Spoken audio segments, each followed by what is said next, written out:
Mystery Audio Production presents GööKA From the Village to the City by Engineer Peter Nduati. Read by Mawira and You and I. I was born in the city like some of you. I survived the Mau Mau and like many of you. I grew up in the village like some of you. I fought other boys like many of you. I feared the girls like many boys do. I slept hungry like many still do. I wore torn clothes like many still do. School was good, but sometimes a bore, or so I thought. Once I was young and full of life, like many you see. I never will grow old, said I to self. A grandfather was a cake, as my mind would say. From a baby to a boy to a father. From a father to a grandfather, a GööKA. GööKA I am today, GööKA tomorrow you will be. Part 1. GööKA in Zoom. Schooling 1950 to 2020. From earthen floor to black slate. From black slate to blackboard. From blackboard to white screen. From white screen to Zoom class. From Zoom to share screen. From shared screen to mute. From A, E, A, O, U, O to spell check and thesaurus. Teachers have gone. From real to ghost. For COVID so commands. GööKA from the village to the city. Chapter 1. A Birthday Gift. Looking for work is hard work. You must get a police good conduct report, clearance from the Anti-Corruption Authority, clearance from the Revenue Authority, and a host of many other authorities. It was on such a day, after a dinner of ugali and stew, I sat on the bedside, ready for slumber, and then I received a call. It was a long-distance call, a WhatsApp call. What is up? The caller had a sharp but commanding voice, and her message brief and to the point. Daddy, we consulted and agreed with your other children that for your birthday this year, there will be no shirt, no tie. We have enrolled you for a masterclass writing course. That will be your birthday gift. Biko will get in touch with you. Bye. The call, the caller, and even the message were baffling. The call was not the normal telephone conversation on my Mulika Mwizi cell phone. In years gone by, my great-grandfather receiving such a message would have seemed like a seer receiving a divine message from the ancestors. Just a few decades ago, in my village days, we would trek 6 miles to the district officer's office to receive or make a telephone call, an event that would be planned for months on end. But that is not the case anymore. Anybody, anywhere, kitchen, bedroom, toilet, name it, can pick the phone or tap at it to get in touch with others. Babies out there rocking in their cradles are even more adept at this tap-tap business. What is even more puzzling about this WhatsApp is that you can see the face of the person you are speaking to. No cheating. And then the brain changer, the service is said to be free. How times have changed. First, the message. This concept of birthdays is totally foreign. An African family had a minimum of 4 children, some had 8 and even 12, like Jesus' disciples. Who in the world could afford to feed so many mouths and then dream of birthday parties and gifts every month? These birthdays are good for foreigners with 0, 1 or 2 kids, not my village folk. Then the caller. My daughter. There she goes, ending the one-way conversation without giving me an opportunity to respond, to ask any question. Very authoritarian. But is she my daughter? The question lingers in my mind for a moment as the impact of the message settles in, and the answer is no less confusing, yes and no. Atieno was born at night. Apio and Adongo are twins. Wambua was born during the rains. If you hear Wajiko, Waboi, Wairimo, and other Wa ladies' names, those are the 9 or 10 girls from the slopes of Mount Kenya, given names by their great ancestors, Gikoyo and Moombi. And the story goes on and on. Each community has its own way of naming children. Dear reader, do you know where your name came from or even its meaning? If you do not lose heart. The author is still researching the origin and meaning of his name Nduati. Back to my culture, the Gikoyo culture. Children are such a treasure that we name them after our parents and relatives, except in very rare circumstances. The firstborn son is given the paternal grandfather's name, while the second-born son is named after the maternal grandfather. The same happens with the girls. The firstborn daughter is named after the paternal grandmother, while the second-born is named after the maternal grandmother. With this naming system, the child bearer was always under constant pressure from her parents to have them named. The pressure was only relieved when they had their own names from the mouths of babies. As a result, every family's target was to have a minimum of 4 children.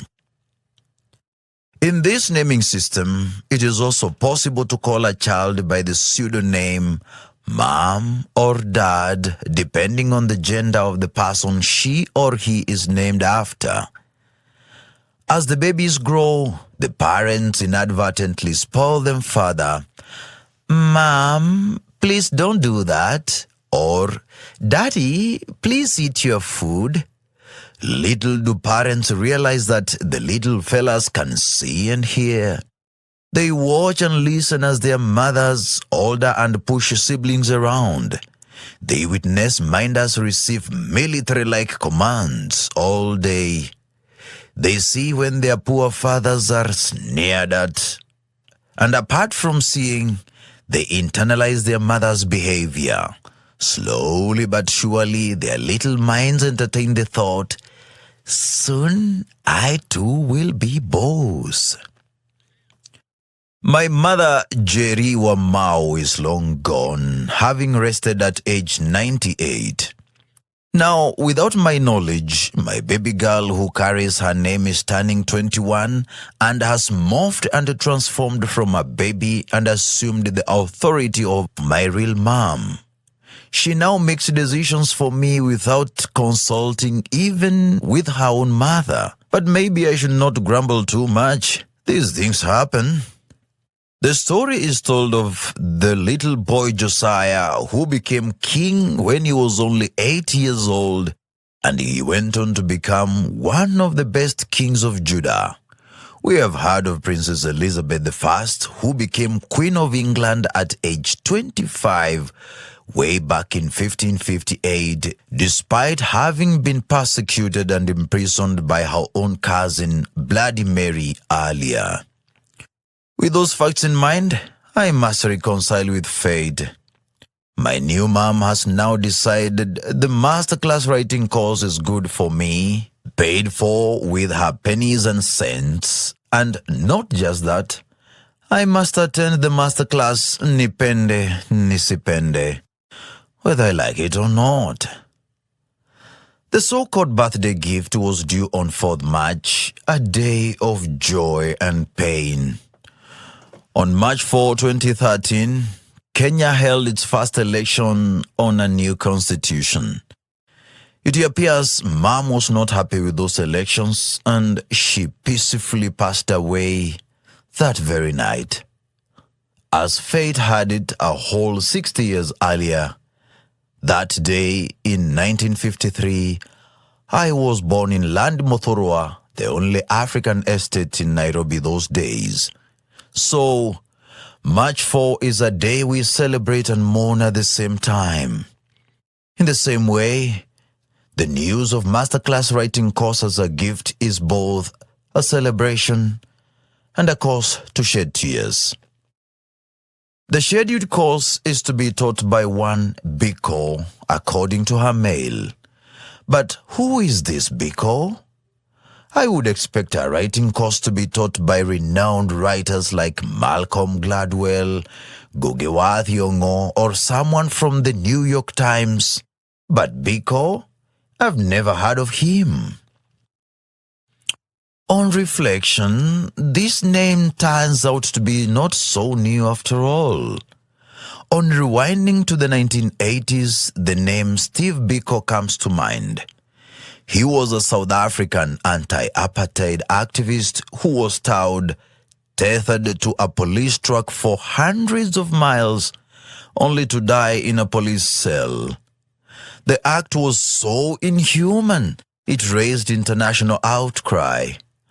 I was a young man then, in my 30s, bustling with vigor and enthusiasm. The image of a man tethered to the leaf spring of a Land Rover and hauled 700 kilometers on a rough rural road also brings back memories of my childhood days. As a small boy, no more than 5 or 6 years old, in the late 1950s, I remember seeing colonial police in Land Rovers. Those officers would descend on hapless villagers and slap, beat, shove, and mercilessly drag shackled young and old men and women into police trucks on the unfounded assumption that they were Mau Mau sympathizers. The images of my fellow villagers subjected to police brutality and that of Steve Biko tethered to a truck and being dragged along had striking parallels and remain embedded in my mind. Could this Biko be that legendary freedom fighter's grandson, his relative, and admirer of the real Biko, or just an internet fake? I will wait and see. 1, 2, 3 days go by as I wait and still no message from Biko. Day 4, I have grown impatient and anxious. I must send an email to the masterclass sponsor. I must inform her that Biko's business of writing could be fake. I labor through the keyboard, second finger typing, one letter at a time. Dear Mom, I have not heard from Biko as you promised. You might have fallen prey to one of those internet scams. I will give it another day. Please send any receipts of money paid for that masterclass. If I do not receive any communication from your Biko in the next 48 hours, I suggest we make a report, a criminal report. It is a long way, but I offer to drive all the way to the Directorate of Criminal Investigations office to make the report. I have no friends or colleagues there these days, but Mwangi Chemical, an old schoolmate who now lives in the village, worked there 10 years ago, and I still have his number. In Kenya, it is hard to get any assistance, this you know. But Mwangi is old school, and I am sure he will help where he can. Dad. This one-finger typing is a slow process. This 155-word letter has taken a long time and pain to complete.